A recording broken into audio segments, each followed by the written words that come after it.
Quick book rating question. I would like to know how you measure and rate your books whenever you're finished with them and you rate them on Goodreads or Storyworth or Fable or wherever you rate your books. I think we all probably have kind of a different system, and I will explain mine if you will explain yours.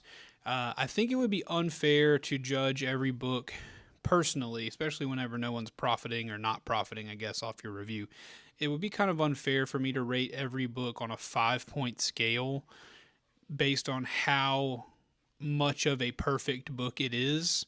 So, all my book ratings, there's a little bit of that in there. If it's a bad book, that comes into, I account that. Like if it's bad grammatically speaking, if it's poorly written or poorly paced, or if it's just has any other annoying tendencies, that's going to come into it. But most of the time, my rating is just going to be for me. Um, I think this is a 4 star book. I think this is a 5 star book. I think this is a 1 star book. And I usually kind of say it that way. I wonder if there's any of you out there who rate books just based on like book perfection. When you rate a book 3 stars, this is from any point of view. I think this is a 3 star book. I don't know if I could do that.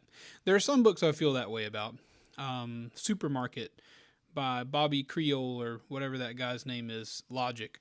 That book is so bad. I read the first 30 pages of it and it's absolute hot garbage and it deserves 1 star across the board. uh, but there are also books that I didn't like that people would like that would rate higher. Like when I read Perfect Blue recently, and it's not I didn't like it, so I rated it 2 stars. But there are people who might say that's their favorite book of all time, and I'd have no problem with that.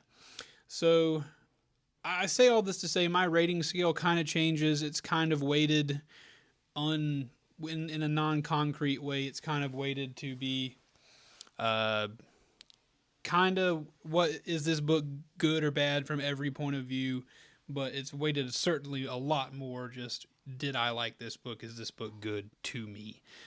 Is that how you rate your books, or do you do it differently? Are you a more noble rater or a more evil rater? Even if you didn't like the story of a book, but it was well written and really good otherwise, would you give it a 1 star? Are you a crazy book gremlin like that? I don't know. Tell me how you do it, and we can talk about it.